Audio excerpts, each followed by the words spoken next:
Devontae Tank Davis. Let Shakur Stevenson. Devin Haney know y'all ain't built like that, bro.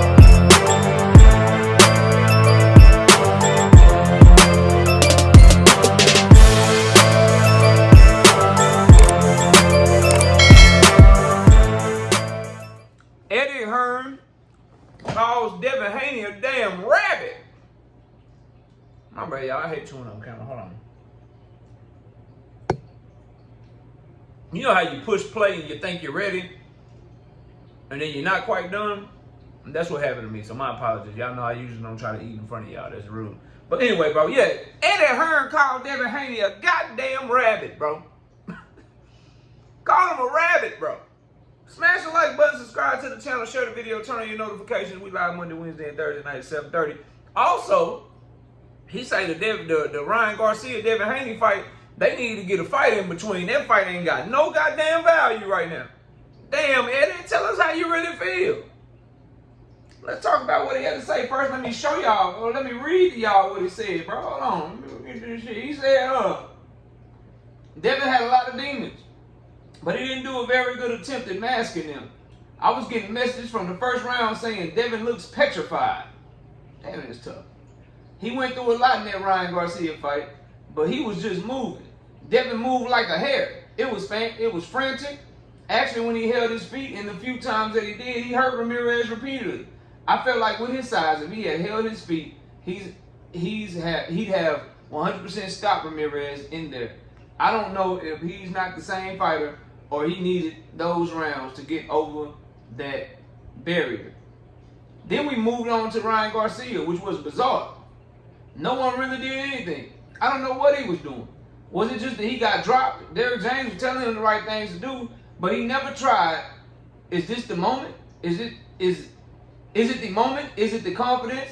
Has he fallen out of love with it all? Did he get hurt and didn't want to engage? None of them are really encouraging. But Rolly didn't really do anything. It was a weird fight. Haney was getting in the ring after to do the face-off. You got the big rematch now. The rematch is in tatters. It's nowhere near the value that it was. And I think both guys need another fight. I mean, Ryan has to. I don't know if there's a rematch clause. Again, you're not going to be screaming to see both guys anytime soon. They've got to go out. They've got to go out and put a performance together. It's the entertainment business. You're getting all that money. Everybody's stock fell on Friday and Saturday. When you're getting all that money and you know what you're signing up for, you got to be a little bit more mentally tougher than that. Damn. The thing about Ryan and Devin is they're not killers. You got to have the mentality, but it was disappointing on that grand of a stage. God damn, Eddie, shit. Listen, bro. For those y'all don't know why I said he called Devin Haney a rabbit, your ass clearly don't read to your kids, bro. You clearly didn't get read to yourself. You clearly don't know the story of the tortoise and the hare. Hare is the rabbit, bro. The tortoise was slow as shit, but he just kept going, kept being consistent. The hare was fast and shit. The hare was like taking naps and shit. He was dusting the tortoise. He was taking naps and shit. Then the tortoise came back and just kept going. The hare woke up. Damn, I took a nap. He about to beat me. He about to win the race. And then, bah, he took off, but he ended up losing. That's why they're saying slow and steady wins the race and shit. That came from the tortoise and the hare. Go read a book. Go read a book if you didn't know that Devin Haney got called a rabbit, bro. Now, with that being said, it gotta sting for Devin Haney to have somebody that he's worked so closely with, somebody that used to talk about how great he is, how pound for pound he is. It gotta sting for you to hear him say that about you. And for me, I think that you're doing Devin a disservice if you don't admit that, one, the performance was garbage, right? Two, his stock took a huge hit. Just like Ryan Garcia's performance was garbage, and his stock took a huge hit. In boxing, bro, you can win and lose at the same time. You can lose and win at the same damn time, bro. Because the biggest thing is entertainment, bro. And Eddie Hearn said as much. Entertainment. Martin McCauley will continue to get opportunities at heavyweight because he's going to be an entertaining fighter until he retires. Derek Chisora got opportunity after opportunity after opportunity after opportunity because he is an entertaining fighter, bro. When you are willing to fight, you'll get opportunities, bro. And the thing about that Eddie Hearn said that I try to tell Devin Haney fans all the time, bro, is that when you want the type of money that Devin Haney wants, bro, when you want the type of money that Ryan Garcia wants to fight, whether it's a rematch with each other or some sort of tune-up fight or some sort of championship defense, whatever it is, bro, when you want to make millions of dollars, there's going to be a certain level of expectation placed upon you, bro. And at the end of the day, when you don't meet those expectations, people are going to want to pay you less. Notice how no one that was begging for the Tank Lamont Roach pay-per-views is talking about the Devin Haney, Ryan Garcia, and Teofimo Lopez pay-per-view numbers. Because that shit didn't sell, that shit flopped. No one bought that shit, and they didn't do a live gate at all. Nobody wants to talk numbers with that fucking card, bro. Niggas only want to talk numbers when it comes to what Premier Boxing Champions got going on. Then you care about revenue, you care about money, but when it comes to whatever Riyadh season in Turkey doing, y'all acting like people don't give a fuck. Well, clearly they care over there, because if they didn't, they would just be like, yeah, Devin Haney, Ryan Garcia rematch going down. Devin Haney, Ryan Garcia rematch, meet me at the club, it's going down. But now they're saying that it has taken a hit because both fighters need to go make people want to watch that fight. And I think, although it was harsh, although Eddie Hearn is a liar, and I don't like him at all, I think in this instance, bro, talking about both of these fighters, Ryan Garcia looked like he might be done with the sport. He looked like he out of it mentally. He looked trash. Maybe it was the Ostarine, I don't know. But he looked garbage. Devin looked garbage.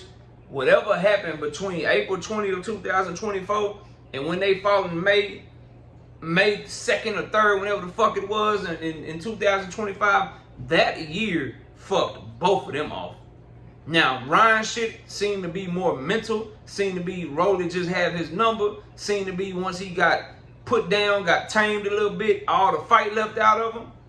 Devin Haney shit seemed to be psychological and physical, and it looked like just the fight with Ryan and the punishment that he took has him just psychologically like, man, nigga, I am going to make sure nobody ever hits me again. And that's not gonna bode well for his future in the sport. And what Ryan Garcia put out there is not gonna bode well for his future in the sport, because they are at a weight class to where they can't fuck with the top of the weight class fighting like that. The Devin from 135 in his first fight at 140, I'd be like, yeah, Brian Norman Jr., that's a tough fight for you, because Devin can really box, bro, and he's confident in those skills, and he's gonna cause some problems for you with his skills and shit. But the Devin from Ramirez getting there with Brian Norman Jr., just trying to run away from him and letting Brian Norman Jr. come downhill at him the whole time and not wanting to let his hands go and shit. And Ryan Garcia, nigga, Ryan Garcia will get his ass. If Rolly got you like that, go ahead and feel that power from Brian Norman. Now notice it's one person I'm not talking about, because I don't believe these welterweights even deserve to be mentioned with him. And that's Jerron Boots Ennis. Like, you got Brian Norman Jr., everybody else, and then you got Jerron Boots Ennis. Like, Boots is in his own fucking category, bro. Like, Boots should catch a charge if he fought one of these dudes, Devin and Ryan. So I do think that the rematch is the only way for either one of them to go. And I think that the reason the rematch is dead, and the reason that people are talking about it, because I think Devin and Ryan probably don't want to come up off their money. They don't want to come off the money that they thought they were going to make in the rematch. But everybody knows and everybody understands, bro, y'all stock went down. And to me, This is why I was saying immediate rematch. This is why Tank versus Roach, immediate rematch, bro. Jaime Munguia versus Suraki, the French pastry chef, whatever the fuck his name is, immediate rematch, bro. Because if somebody loses, if y'all both look bad, if y'all both look trash, then the rematch could fall apart before it even happened. And now we'll never know what the hell would happen between those two if they ran it back. Unless Turki Al-Sheikh finds it in his heart to make the fight anyway. Knowing that no one's checking for either one of these fighters again. No one's banging down their door to fight each other, to have them on their cards or to watch them fight. And that's why I think Turki, he has some leverage over both of these guys. He has some leverage over them because nobody else wants to watch them fight. And so knowing that, he should come to them and say, look, bro, I still do the rematch, but y'all, come on, dog. We can put a trilogy in there, and if y'all fight better than the second fight, I give y'all a raise in the trilogy and shit. But nigga, I can only pay you this. If y'all do y'all really want to get it, bro? I wouldn't pay neither one of them dudes. I do not mean to be mean and shit, but I wouldn't pay neither one of them dudes more than $2 million to fight each other at this point, bro. That's how much they stock drop. Like $2 million a piece. Go find somebody else that's willing to give you $2 million if you don't want to take my $2 million. Cause who is it, bro? Is it PBC? They got Barrios and motherfucking Pacquiao, and they got Rolly right now, the man of the hour and shit. They can fight the winners and shit. They chilling over there. They chilling over there. Eddie Hearn, he got boots in his dog. The only fight that Eddie Hearn could make for either one of them is like, yeah, you come fight Boots. Good luck with that shit, nigga. You know what I mean? Oh yeah, you can you can come fight Boots. We got Boots for you. That's really all, bro. Top rank, they got Brian Norman. Yeah, please. The promoters looking at them like trash, like food right now, bro. So Turki should use that shit to still make the rematch. I just think Devin and Ryan gonna have to decide how bad they want it, because I think they both gonna have to take a pay cut if they want it to happen next. If they want to get the type of money they want for the rematch, they may have to fight other people and build their stock back up. But with how they looking in the ring, bro, do you trust them to make it to each other if they don't go ahead and fight next? And if they fighting other people, how much are people gonna be willing to pay them to fight other people? Very interesting times for Ryan Garcia and Devin Haney right now. But I think Eddie Hearn said a lot of truth there, man. But y'all let me know what y'all think. Comment below, smash a like. I'll see y'all soon. Peace. Gervonta Tank Davis. Let Shakur Stevenson. Devin Haney know y'all ain't built like that, bro.